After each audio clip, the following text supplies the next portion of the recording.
What's up, everyone? I'm Joshua Joyner with my good buddy Jesse Energan coming at you with another special edition of the Hunt the Front podcast. As we're getting ready for a huge stretch of racing right here in our home region. Was we got the Crate Racing USA Winter Shootout finale and USCS Sprint Cars doubleheader on the same weekend coming up this weekend, and then that leads into the IMCA Clash on the Coast next week. So I think, what is it, Jesse? We're going to be at It's the like 10 racetrack. days. It's like 10 days, yeah. Between it's practice days, I think, and race days, I think we're at the racetrack something like 10 out of the next 11 days, starting with Thursday's practice. So it's a pretty big stretch. Our own little Florida Panhandle Speed Weeks, if you will. speed week and a half. There you go, Speed Week and a half. I like it. But anyway, so we gotta to kind of lead into that. We're gonna have a conversation, an interview, if you will, episode with the Clash on the Coast promoter, Peyton Taylor. He's a racer from Arkansas, done a lot of racing and everything from stock cars to late models and modifieds and all kinds of stuff. And he's the one who had the idea, him and his wife Shauna, to start the Clash on the Coast last year, and they're growing it even bigger this year. So we're gonna talk about that. Before we do, wanted to remind you guys that this weekend's races, the 10,000 to win Crate Racing USA Winter Shootout finale and the USCS Sprint Car doubleheader, those events will be exclusively streamed on Hunt the Front TV, so you can tune in and watch all the action there. And then the first two nights of the IMCA Clash on the Coast, that'd be Monday and Tuesday, will be co-streamed on both Hunt the Front TV and IMCA TV, so you can watch it on either or. And then the final two nights, Friday and Saturday's final two rounds of the Clash on the Coast, will be exclusively on IMCA TV. This event, as you'll find out, you'll hear from Payton, there's a lot of folks involved, on the marketing side and the promotion side. But what really makes it go or helps it go is the streaming. So if you can support it, if you want to check it out, if you're already on our platform on Hunt the Front TV, you get to check it out Monday and Tuesday. And I'm pretty confident you're gonna like what you see. Of course, with the modifieds and the stock cars for the first time coming down, the IMCA stock cars being a part of it. So definitely make plans to check it out. If you can be here in person, the weather's so far looking like good weather report. Knock on wood, it stays that way. But we're looking forward to a big week of racing coming up in the here in the next few days down here in our home region, right, Jesse? Absolutely. It's one of the things that we've been looking forward to for a year now since this event's been put on. So looking forward to it. Obviously big crate race coming up for me and Joseph, and a lot of other guys compete for $10,000. And then you got the sprint cars. Like it's a big. This is one of the biggest deals that's happened in our area in a long time. And you and Joseph both will also be racing in the modifieds as well. Yeah, Clash on the Coast, right? That too. That's what I'm talking about. So plenty of racing coming up. But for now, let's go ahead and jump into the conversation with Peyton Taylor. All right, welcome to the show, the veteran racer and turned promoter extraordinaire, the promoter of the Clash on the Coast, Peyton Taylor. Peyton, I just want to say we appreciate you making time to come on the show today, twice now, because I'm not going to throw anyone under the bus. I'm usually not the kind to do that, but and say who made the mistake and didn't hit record. But I'll just say, if it was a bus ride, you and I, Peyton, would be firmly on the bus, and someone else on this episode would be under it. So we appreciate you coming back on and making time for us today. You bet. No, it's all good. Like I told Jesse, I enjoy this type of stuff. It's fun to do it. Fun to do it with y'all. So appreciate y'all having me back so fast. I hear you. Well, speaking of enjoying it, how are you enjoying life as a race promoter? Things going pretty well, I would say, with the second Clash on the Coast, looking like shaping up to be a great week of racing down here at Northwest Florida Speedway and Southern Raceway. As really looks like shaping up to be a great turnout. You feeling pretty good going into your second year of doing this down here? Yeah, I'm really excited about it. We hit, I think we're at 93 modifieds and 57 stock cars. So we're at 150 cars. Got IMCA TV come back on board again this year, along with Hunt the Front TVs. We got y'all on board also. So just excited about it. I think everybody's seen a lot of great racing last year. We averaged about 58 cars last year, I believe, and we're up. I mean, we're possibly could triple up on that number, which is, just insane, considering that most of these racers are coming from over 8 hours to 16 to 20 hours. We've got commitment from racers from 23 different states and 2 Canadian provinces. and everybody's coming to the Emerald Coast, baby. They're ready to get down there to get some of that Florida weather. Hey, I've also heard, I heard rumors. I don't know if it's true, but is Ken Schrader and is Kenny Wallace coming or no? Yes, Kenny Wallace is coming. He's going to be pulling double duty. He's gonna run a stock car. He's going to be as running well? a stock car and a modified. And then Kenny Schrader is coming. He wanted to do the whole tour, but he got prior obligations restricting him from coming to Southern.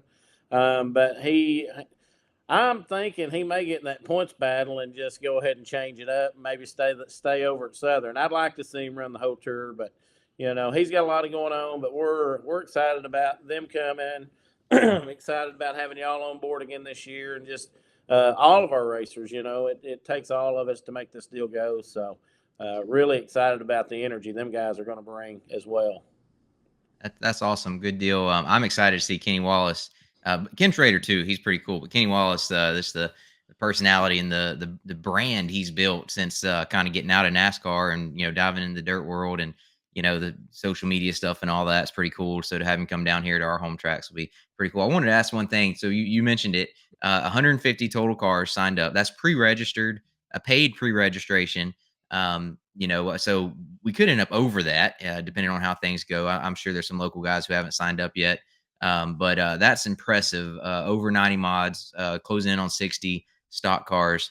When you decided to start this deal a couple years ago, I would imagine 2022, you kind of pulled the trigger on it, made that decision, you and your wife, Shauna. Talk about, that decision. And did you really think in year two, I mean, year one was great, but in year two to have 150 IMCA cars, majority of them coming from out of state, like you say, a long ways away. Did you think, if someone had told you, hey, in 2 years, this is what's going to be like, would you have believed them?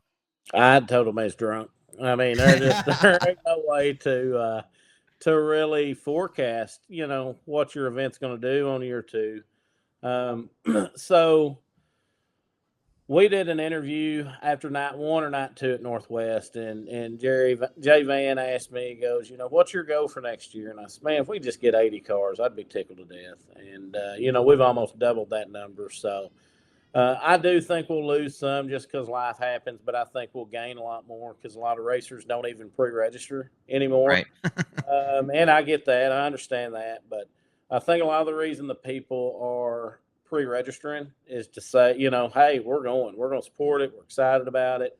Bad weather in other places, other areas of the country, it's just not, it just gets everybody down, it's snowy and rainy and cold. And like I think it was 3 weeks ago, we was in Iowa and it was minus 16 degrees. I got in there, turned my heater on, and my windshield cracked all the way across. Oh, crap. Oh, Lord.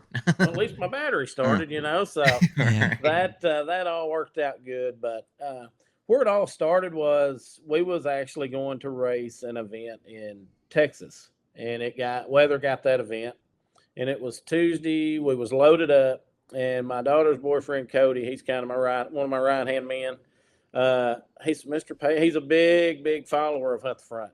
And so he said, Mr. Payton, I'm just going to tell you, don't know if you want to go or not, but Hunt the Front has posted they're going to be racing at Southern Raceway, and it's a Friday, Saturday deal and all this. And so we looked up the mileage. It wasn't but about 2 hours further.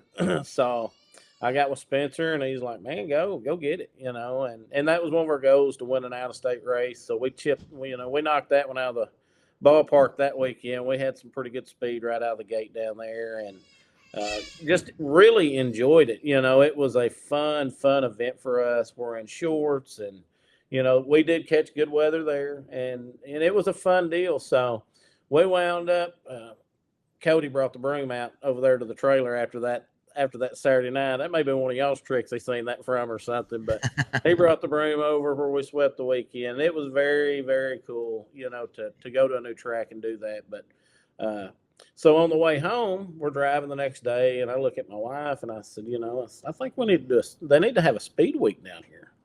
And she looked at me, and I'm telling you, if looks could kill, I'd been under the motorhome. I think she thought I'd start day drinking or something, but so I just kind of let it lay there for about, I don't know, a few miles. And I picked up the phone, called Brett Root, and told him kind of what I had on my mind, and told him that I couldn't do it without him and Jim and the full support of IMCA. And he said, man, he said, I like it. He said, if anybody can make it a good time in Florida, it's Peyton Taylor. And he said, let's do it. And they got behind me and have been a big part of the backbone of this whole project. And I can't thank them enough. And it's just really, really, it's kind of humbling, to be honest with you. You know, I really am passionate about this. I like doing stuff that's good for the sport. I think there's enough bad out there right now that we don't need no negative. So everybody's got to do their part. So I would say you're definitely doing it with this event, and it shows just how, the hard work you're putting in, and the, what IMCA is doing as well, and how much people are supporting them. Hey, how's it going, bud? over here, say hi. What's up, buddy? Oh, I'm frozen. It's froze up on my end, but yeah, he wanted to come in here and say hi. That's Rowdy Cruz there. All right, that's my main man. That's right. Right on. Thanks for the fist bump. So I want to know. So we remember that weekend. We were there. I believe Joseph and Jesse were running crate, I believe, that weekend. Jonathan may have been racing too. I don't remember. Yeah, Jonathan was there sawing on the wheel.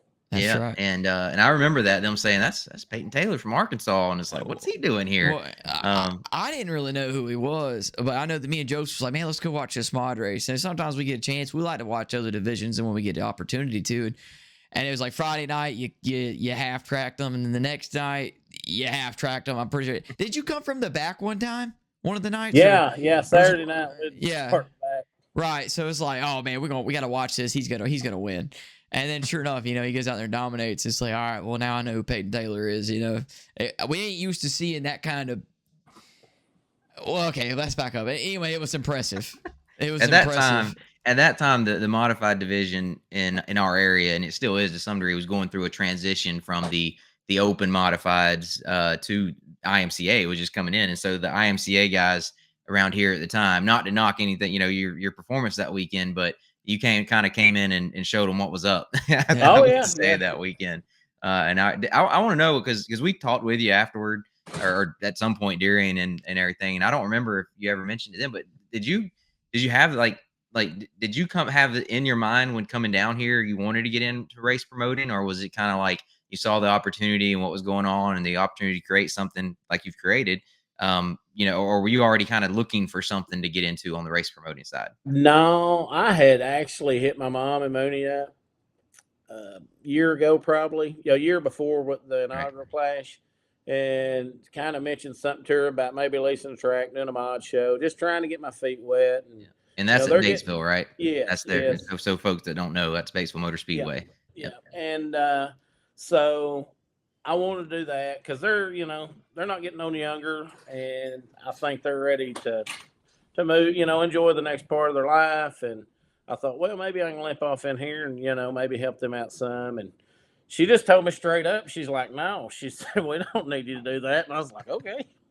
And, but I had no intentions of any of that coming down there to race. I just, as a racer, I want to come, I want to win, I want to dominate. And when we left, I just, I thought, man, why are we not racing down here in February? It is so nice. It's so beautiful. And I'm going to tell you this, and I got this from a lot of racers last year also. When you cross the line into Florida, man, it's just like a weight's lifted off your chest. And you're just – everybody's happy, Oh yeah. Florida, when the weather's nice. It's just a different vibe, and I want other racers and other families to enjoy that experience, and that's a big part of why we're doing what we're doing.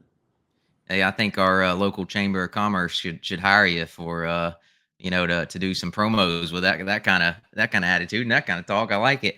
Talk a little bit about one thing I want to know is your transition to racer to race promoter. And as you said, you came down here the first time and cleaned up, right? And then you come down here and you're promoting in this huge event. Are you like kind of wanting to be a part of it as a racer? Like, do you wish you could get in and drive, or are you too busy doing other things to even think about that? 1000% would love to get out there on them tracks. I mean, it's it is tough to be a fan, but I get it too. Like for me personally, I couldn't if I was. Some people can promote and race. I cannot because I'm just too involved. And not saying other people aren't, but for me, I can't multitask at that level. You know, if the plumbing overflows, I'm gonna have to be in there with the plunger. I can't be over there siping the right rear. So I just think for me, I've got to keep everything, in track. But yes, I actually even told my wife, I said, oh man, I may take a suit and just make some laps around Northwest there, a couple laps, and then I thought, well, as soon as I hot lap somebody's car and they go out there and run good, it's gonna be my fault. I put the mojo on it or something. So I was like, I'll just have to come down there and race with y'all sometime throughout the year and get my There you fix go. and Yeah. go from there. But yeah, it's fun, and like I said, I'm very, very passionate about what I do, and so it's 110% promotion.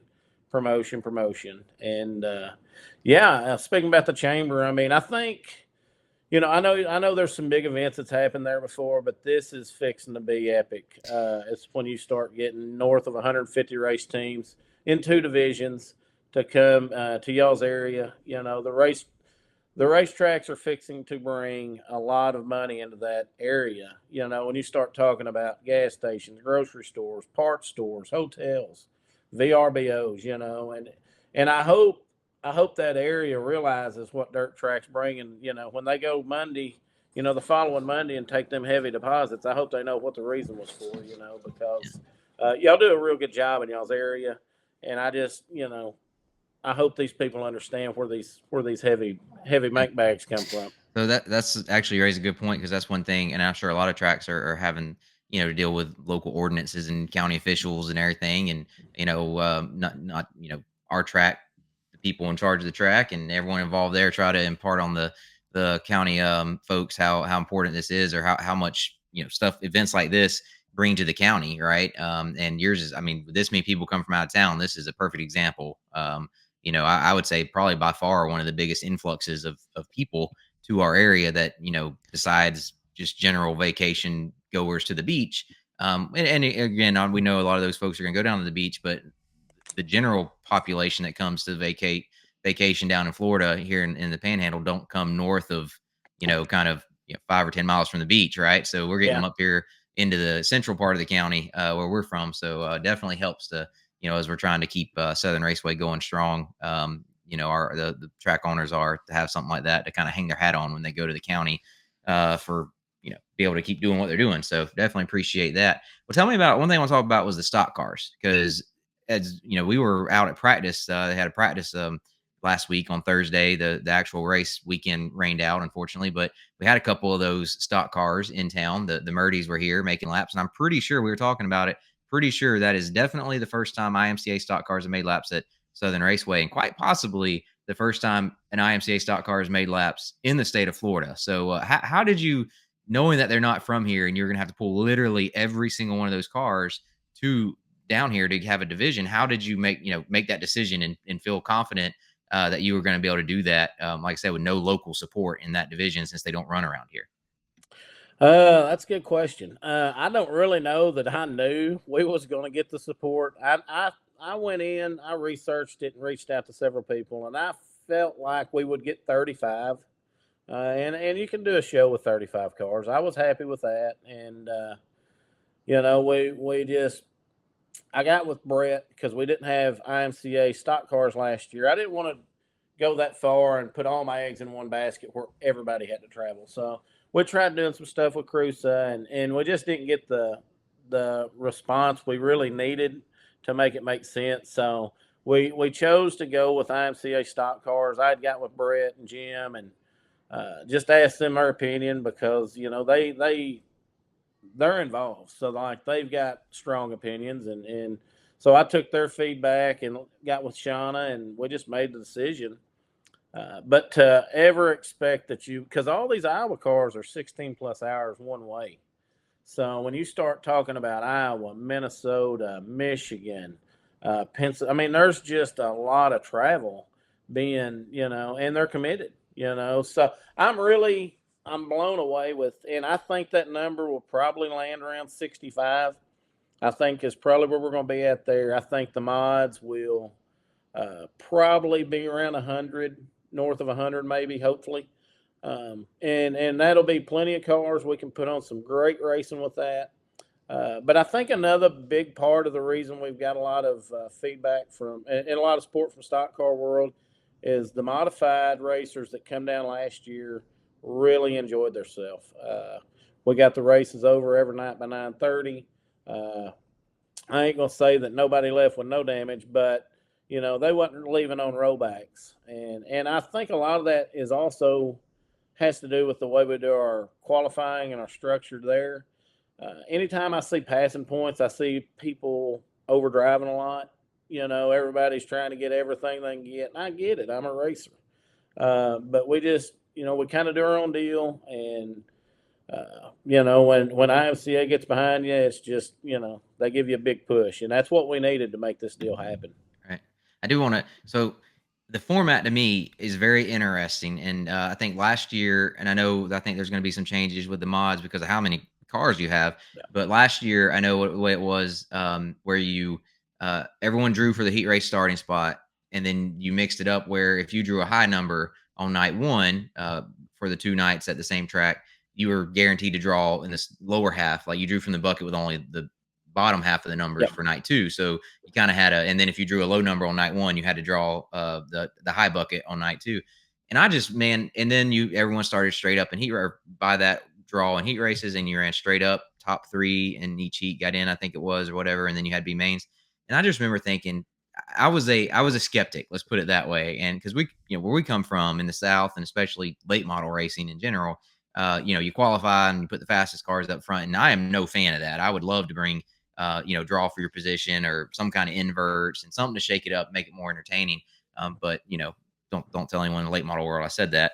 But then turned out, and Jesse, you tell me, you were the one racing it, but it ended up being pretty good. So I thought a pretty good format. Okay, I think that the format was really good. I know that one night, last year, like me and Joseph, we ran, and Jonathan, we all ran the Clash on the Coast, and I know one night, the first night at Northwest, I think I started on the front row, and then it's like the next night, I think I started as far back as 7th or something, in my heat race. It might have been 5th or 7th.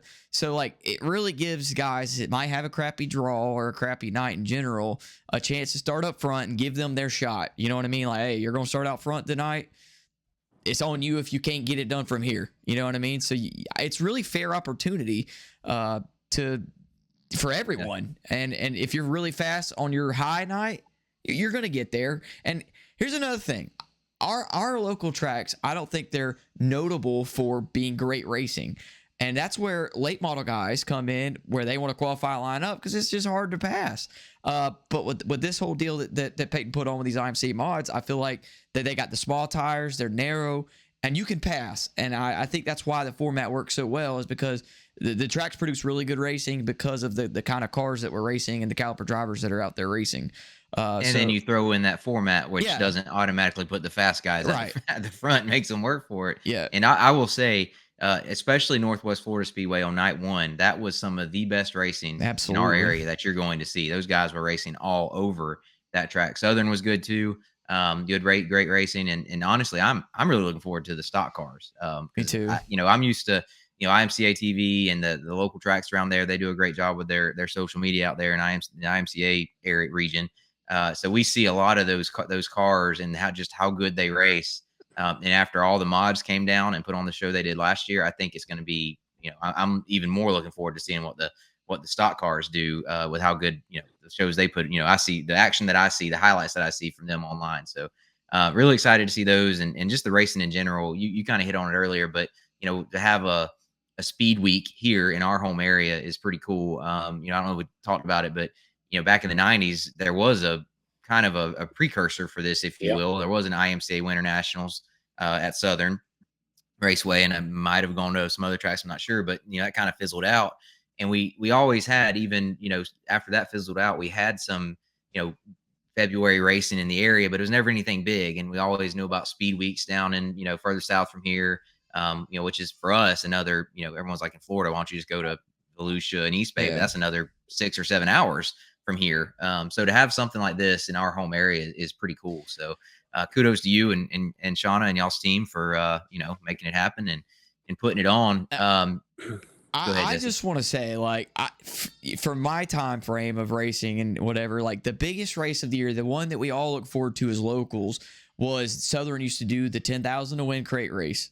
Like that's what you look forward to at the toward the end of every year. What did it toward the end of every year, Joshua? It was November of every year. So like November. And I feel like this event this is what we look forward to. Like, and honestly, I want to thank Peyton for putting on this song, because it got my foot in the door in modified racing, and it turns out I think it's some of the funnest racing that I've done over everything. So I want to thank Peyton for putting on a hell of a show last year and a successful event. And now it's, tripled. It's huge. Everyone done went home up there and wherever they come from all over God's creation and telling all their mothers and brothers, hey, when you go race down here, it's the best time I ever had. Like, and it was like, it's something I've looked forward to for a year since the last one. Well, we have got a lot, and we had great racers last year. But we've got a lot more, we've got more great racers coming in, and it's not going to get any easier. Joseph, he got him a skimboard last year, so that was pretty cool to see. But I think Jesse got up on the wheel a little bit a couple of times there last year, and he's on some radars this year. I think he's been shaking down, doing a little R&D in the off season, hasn't he? Well, I went to Michigan last year, ran a couple of races for the same team that I got introduced to because of your event, and I am looking forward to it. I got a few more races under my belt, but like you said, man, it's going to be the field depth chart. It's going a little deeper this year with the freaking people that are coming. I can't think of the word I was looking for. The caliber of drivers. Yeah, yes, that's what I was looking for. In year two, and that's the other cool thing about it. You kind of mentioned it, Peyton, is the amount of people it brings down and the connections that are made. People that we would have never maybe even met, and now Jesse's good friends with the Thurlbys up in Michigan, driving flying up there and racing with them during the season. Yeah, they told me I could come up there anytime, drive their stuff anytime I want to. Yeah. So, man, they're really good folks, and a big shout out to the Thurlbys and you for hooking me up with them, really. Yeah, they're and that's one thing. You hear me hype IMCA a lot, but they've done a lot for me and my family, and I really believe in their sanction. I believe, I'm a big believer in them. Just for Clash on the Coast. Case in point, but one cool thing about IMCA racers, in my opinion, is the camaraderie. They're always willing to help. The racing, they're good racers, they're clean racers, and just I don't get to meet, like last year I walked around and thanked everybody, and appreciate their support, but you get to visit with some of these people that you just see them on Facebook, so you get to know them and hang out, and they're doing the same thing with other racers, but it's very grounding to get to go hang out and see all these personalities and the families and the kids, and hey, where's your wife? Oh, they're at the beach with little Toby, and they're just hanging out and having fun, and it's just a real neat experience. There you go. Good deal. Speaking of hanging out, obviously the racing's great and everyone's coming down for the racing, but as you mentioned, the weather can be a little nicer here, I would say, than most places across the country this time of year. And of course, you can just guarantee there won't be 4 feet of snow on the ground down here. We can guarantee there won't be snow. But although it has snowed in March in years past, I remember one of the few times it snowed in this area was or late March one year, I remember, but that's very rare.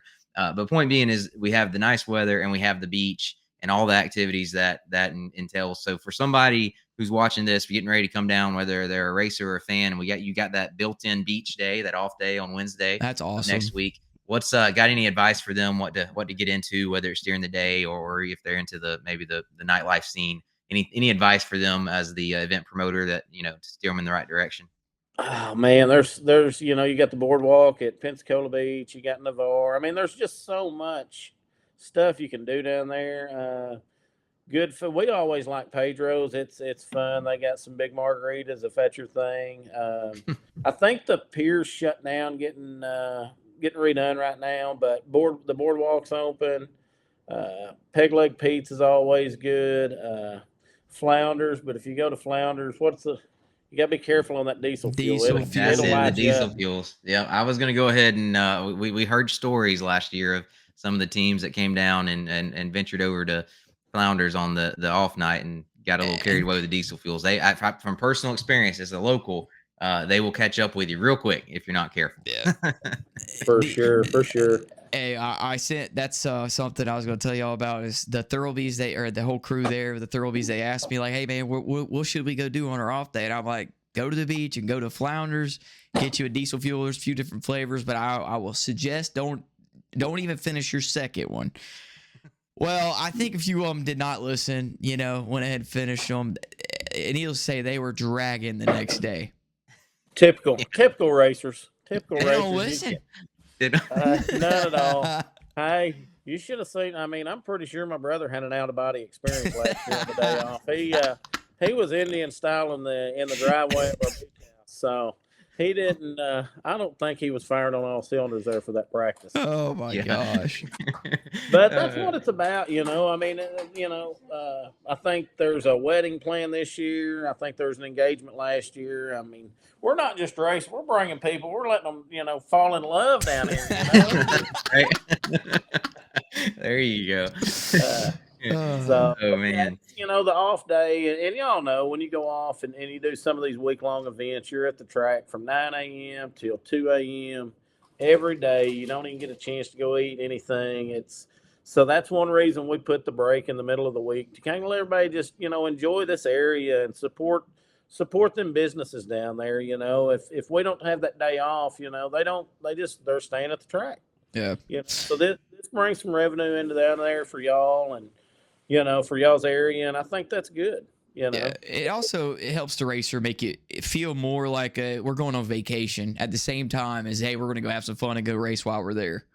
Yeah, right. Absolutely. And I can tell you for a fact, there's nothing cooler than getting back to your room, getting on the deck and listening to that water crash up on the beach. That is just the coolest thing ever, And I know y'all's down there and y'all get to do it all the time if you want to and stuff. So, but for these people up north, some of them ain't ever even been to the beach. Some of them never even crossed over Florida lines. And we're just happy to be able to have an event that, brings them in that area and lets them realize how beautiful it is down there. Something I wanted to just weigh in on, and I'm not pointing fingers at any particular series or any kind of whatevers, but the fact that you're able to put on such a good, just solid foundation of an event that has a good payout, but it's nothing flashy. Like, we're not paying $25,000 a win, $50,000 a win. It's a solid something that hopefully keeps growing and will last for a long time,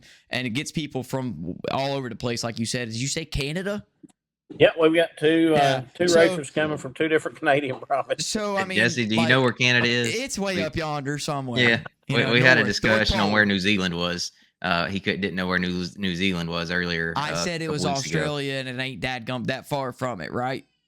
It's near Australia, but I think you had to have some hints to get that. Anyway, so it's a solid event, and hopefully it's long lasting because it's a good one. I could not tell you how many times that me and Joseph, probably other fellows last year, were like, "Man, Payton did a good job. Man, Payton did a great job."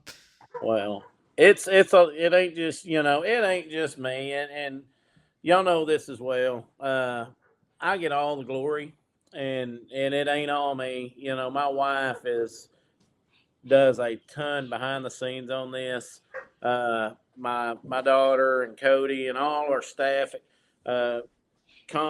The comp staff does a great job, and just like IMCA TV, Hunt the Front TV, Scott and his crew at Northwest, and Tom and his bunch at Southern. It takes all of us to make it, and we got a ton of great marketing partners that's believed in us since day one, and we push their product as hard as we can. And so you see these people that promote and everybody. a lot of people just think you promote a race, you just show up that week, and y'all know as well as I do, it is nothing like that. You're on the phone all the time, and I'm not complaining one bit because I love it, and that's what I signed up for. But yeah, I love it. I was gonna say, imagine for an event like this, it's nearly a year-round thing. I know you've been doing stuff since the fall because we started seeing posts and everything. But I mean, I imagine it's something you work on constantly, like you said.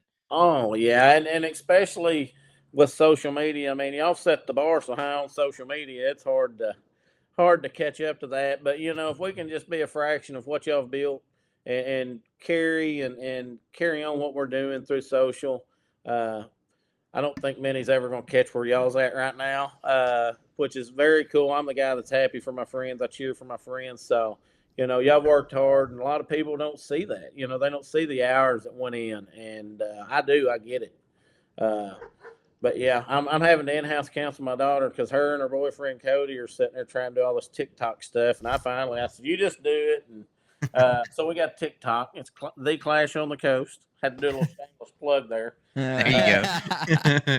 But That's one thing, and we appreciate the kind of words. We work hard on our socials and everything, and it's paid. It's worked out for us, at least on the YouTube stuff. So, but that's one thing TikTok we've not really gotten into. So we do some shorts or reels, excuse me, on Instagram and Facebook here and there. But I know TikTok's pretty popular, and we should be probably looking into using it more. But y'all, if you're watching this and you're on TikTok, definitely check out The Clash on the Coast on TikTok and all the other socials. And I know your website for information, theclashonthecoast.com, correct, Peyton? yes, sir. Yes, sir.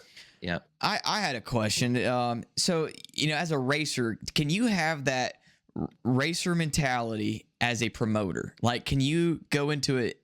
Like, I know we kind of think of things different from the way Joshua's standpoints are sometimes. Like, we're like the race team, and then Joshua, he's the promoter.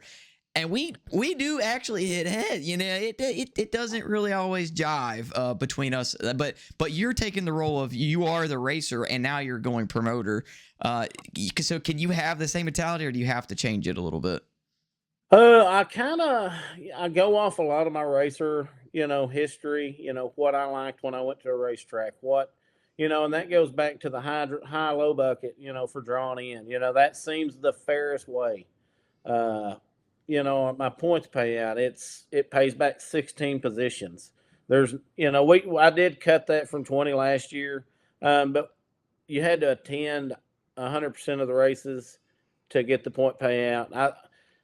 I just needed to chop something because so we wound up doing 16, long story short. But nobody in the country pays a 4-race payout that pays 16 positions. Right. And not that it's going to break the bank, but it covers a pit pass here. It covers, a part of a tank of gas. And we just structured the purse kind of for that reason. I want to try and give as many people as much money as we could, and so I think over the week it's 100,000 with tow money and everything. It's going to wind up being over $100,000 for 4 days, which that she wasn't really impressed with. But she's still got my back. But it's an investment. You're investing in growing the event for the future, right? That's what I keep telling my wife when I add to the points fund or add to our payouts for the Hunt the Front Super Dirt Series.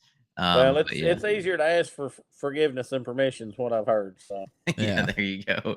Well, that's good stuff. I know Jesse's got a couple questions for you. He likes to ask all our guests. Our guest is going to be tradition. But before that, anything else we need to know about the Clash on the Coast that we haven't hit on already? Man, I just want to thank everybody for help building this event. Everybody shares these posts, and that's what grows it. Everybody's positive about it, and our job as a promoter is to put on great racing in a timely manner, and make sure everybody has fun. And we're working our butt off on that, and we're going to continue to do it. Even though we've got almost triple the cars, our goal is still to run a 3.5-hour show. We did move the start time back from 6 to 6:30 just to allow people to not be in panic mode trying to get there so they don't miss nothing. But I still think we can run an efficient show with 2 classes in 3.5 hours and be over by 10 and have people home. So, but yeah, it's something fun. I'm excited about it. A little bit nervous, but yeah, I'm still pretty pumped up. There you go. All right. So before we before we let you go, we talked a whole lot to you about the promotion side. But like Josh said, a couple things I asked the last guest. You're actually our second guest. So and I'm gonna keep this a going thing for everyone that drives race cars. What got you into racing, or what was your first race car, and how did that kind of go? My first race car, I think it was a Regal. I think's what it was. But it was the points champion at Batesville Speedway. So Mooney, that guy was selling his car. So Mooney bought it. And, you know, of course, me, I watched Bo and Luke Duke enough. I knew what I was going to do when I got in there. So we get out there, and I've got this guy. I'm fixing a hot lap. I've never even drove this thing. And when we come out of turn 4, I stomped on the gas like I was killing a cockroach and ripped the throttle spring clean off this thing. And when I got to the concrete in turn 1, this car's on its side going, bah, bah, bah, bah, bah, bah, bah. And I finally had to shut the switch off to kill it. And we wound up, I think, putting 3 stubs on that thing the first part of the year. But it was a pretty tough learning curve right out of the gate. But that ain't the only time I went through the concrete there. But it ain't. That is not the fun part of the job. I can tell you that. No. Yeah, you'll learn to slow down when you have to keep fixing. Working on them too hard. All right. So now we talked about the bad. Let's talk about the good. My next question is, what is your most memorable or your favorite win, your highlight of your racing so far? Well, I got 2. And I know that's probably kind of cheating or whatnot, but so the first one, Mooney had the 100,000 to win at Batesville Motor Speedway, and Blomquist won the first year. Then Terry Phillips won the second year. Well, the third year he decided to pay 15,000, which sounds about par for the course for me. But it paid really good for the top 3. So we got in a wreck Friday night and tore everything up. I'm talking about bad. And I was done. And my cousin, Moyer's boys had helped me. They'd been on the Hell Tour with him and won that deal with him several times. So their hands, like they know how to work on a race car. So Cody Mack come in and they said, all right, we're going to get this to your house. We're going to take everything off of it. And at 8 o'clock in the morning, we're going to be at Shaw's with a list. And I said, man, there ain't no way. Well, at 4 o'clock that morning on Friday night, we finally had it to a cockpit, brake lines, and that was it. I think steering box may have been on it, fuel cell. That was it. And we worked all day, got it done, and we got a fast time provisional start 33rd. Me and Jared Landers was 32nd, 33rd. We wound up coming from 33rd, took the lead from Randy Timms and Kelly Schrock on lap 50 or 51, and we lapped up to 5th place. Golly. Wow. And it was pretty cool. I thought my daughter was 3 months old, but she was 3 weeks old when we won that. So that was her first time in victory lane, first race. So it's pretty special. That's probably the premier. That's probably my favorite. Was that your largest monetary payday? Yeah, until I run second in that race for Hope, and it paid 20. Okay. In the stock car. Right. Yeah. It's funny how, or interesting how, in a lot of cases, the big wins. I mean, obviously that's a big win in its own right, in the way you did it, but to have that backstory, right, with the hard work that went into it, and the probably not expecting to have that added to it, and then your daughter being just born. So it's funny how a lot of people watching don't even realize the whole story and just how big it is and special it is. When you even consider the behind the scenes stuff. Oh, So it was pretty cool. it was unbelievable, man. And I'm telling you, when I was kind of running a diamond deal, and I'd get 2 in one corner and I'd get 3 in the next. I mean, I'm in there cowboy. But everything worked out, and my other probably career highlight, I would say, would be making the World 100 my first year there. When I was a kid, me and my dad go there, and a couple of his trucking buddies, and man, we'd watch Charlie Schwartz bang the wall, set fast time, and Jack Hewitt, just all them guys. And finally, I got an opportunity, I think it was 06, to race for Tim and Judy Logan. And they housed the car that Steve Francis run for a while, but he had a Rayburn, and he's like, "Hey, you want to run this?" So, anyways, me and Scott Bloomquist was pretty good buddies, and he said, "Hey," he said, "you think you could get Scott to dyno these shocks for us?" Said Owens. I was like, "I'll ask him," So, anyways, I called Scott. And he said, "Just get them here as soon as you can." All this, so I take them up there. He does them. We put them back on the car. Well, then Tim gives me some of this Kentucky Clear, they call it.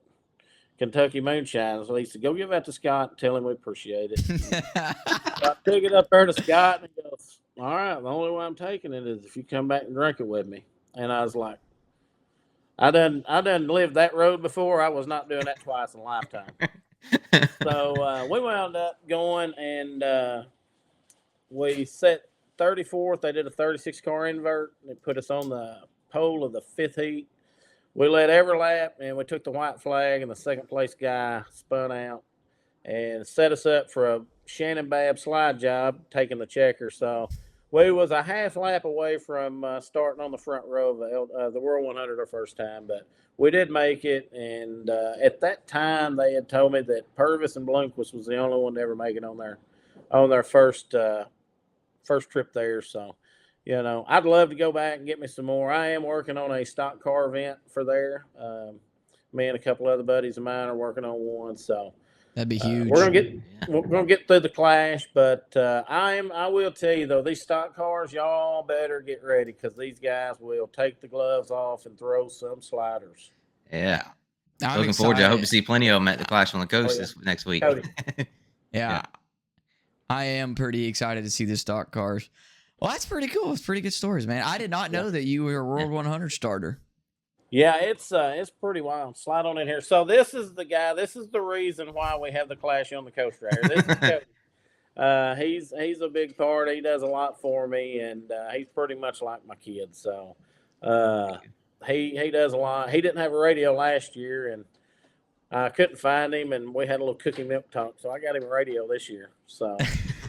Put him to work. He wears a lot of hats for us. So yeah. I just wanted to give him some props. But there you go. Yeah, I'm excited about it. And excited. I mean, I'm just pumped. I'm ready. I think we're heading down Wednesday. And I have got I've got Jesse on my radar. I'm thinking he may add another board to the stables over there. He's my sleeper. I would be a sleeper pick, baby. Woo! Yeah. Hey, I want to know. You mentioned the Scott Bloomquist moonshine story. So after making the World 100 starting field, and you didn't go back and drink it with him to celebrate or anything? No, I will tell you what's funny. This is hilarious. So the guy I race for is like, he's pretty, he's not like me. I'm real outgoing and all this. So after we hot lapped, I've never been around this place, and it was Cowboy Up back in 06. So I followed Jackie Boggs in the corner. And I'm going in the corner, and I'm watching his front tires, and they never turned right. Like, I'm used to pitching in the traction. Well, this dude's and just bouncing, and finally it caught and turned. So I didn't breathe the first lap. I mean, because he never lifted. And it scared me to death, dude. I had to breathe down the straightaways. So I come in, and I'm bopping around, and Tim goes, "Well, you're pretty good." And I said, "I'm just going to tell you, don't plan on lifting it." I had every intention of lifting. I said, "I ain't planning on lifting in time trials." He looked at me serious as could be, and he goes, "Well, if you lift, I'm gonna be disappointed." I was like, so we timed in and wound up getting there. Well, then after we timed in, I wound up going to the front of the trailer right before the heat, started throwing up. I mean, just nervous as it could be, dude. I mean, that's the biggest stage in dirt racing. Oh yeah. Starting on the front row of a heat with Babb and Lanigan and all them, it was, there's no PUD heats up there. And I mean, it was very, very weird. Well, heck, you had a pretty good showing, I would say. Have you been back since racing, or was that the only time you went up there? That's the only time I ever went. One and done. I thought if I can make it. Hell, I just call it quits, and you're batting 100, or whatever. Yeah. Yeah, I've got some good Bloomquist stories. I'll have to tell y'all boys when we get down there. It's pretty funny. There you go. Good deal. All right, well, Jesse, was that both your questions you had for him? Hey man, that covers it. There you go. Y'all make plans to to come on out and support the Clash on the Coast. They're at Northwest Florida Speedway Monday and Tuesday. Practice on Sunday, leading into it, and then racing Monday and Tuesday. Off night, beach day, whatever you want to call it, on Wednesday. Practice night at Southern Raceway Thursday, and then racing there Friday and Saturday again of next week. So, Peyton, we're looking forward to seeing you down there, man. Hey, thank y'all very much. And just for a disclaimer on the beach day, remember, flounders don't finish the second one. Don't finish the second one. Get easy on the diesel That's fuels. right. There you go. Hey, thank y'all for everything, man. Y'all are killing it right now. Just appreciate y'all's support. Thanks for having us on. We appreciate it, man. Hey, we appreciate having you, or appreciate you coming. Oh, hey, one last thing I was going to tell y'all. I know y'all have got that big race this weekend at Southern. I know both Murdy's are coming. I think Joel Rust is coming. There should be about 5 or 10 cars coming to y'all's deal. Y'all got some good weather this weekend, so want to wish y'all the best of luck out there and bring that hardware in. There you go. Be a nice tune-up for the Clash on the Coast. Hopefully, good racing, good weather for the next for that whole stretch between the races this weekend with the Crate Racing USA and the USCS, and then obviously with the IMCA Clash on the Coast next week that we're all looking forward to. Appreciate you, Peyton. All right, guys. Y'all have a good day. All right. See you, buddy. All right. Thanks again to Peyton Taylor for joining us for the conversation there for twice. Thanks to Jesse's little mishap there. But anyway, just wanted to tell him this. Yeah, well, I did because, it cost me and Peyton both a lot of our day. But anyway, mine too. Before we finish up, just want to remind you guys one more time, Clash on the Coast. It's theclashonthecoast.com for all the information. And then hopefully you can make it and come out and hang out with us for some great racing. But if you can't, obviously the first 2 nights you can watch live on either Hunt the Front TV or IMCA TV. It's a co-stream there. And then the final 2 nights will be live exclusively on IMCA TV. And going into the weekend, of course, this weekend, you got the 10,000 to win Crate Racing USA Winter Shootout Finale. And at same time or same card program, if you will, with the USCS Sprint Car doubleheader. So big week, big stretch of racing coming up. Get on Hunt the Front TV if you're not already, and then make plans. Hopefully you like what you see with the first couple nights of the IMCA Clash on the Coast, and then tune in for the last 2 nights on IMCA TV. Thanks again to Peyton Taylor, and we will catch y'all on another one. Hey, like, comment, subscribe. See y'all. Hey, there you go. Don't forget. See y'all.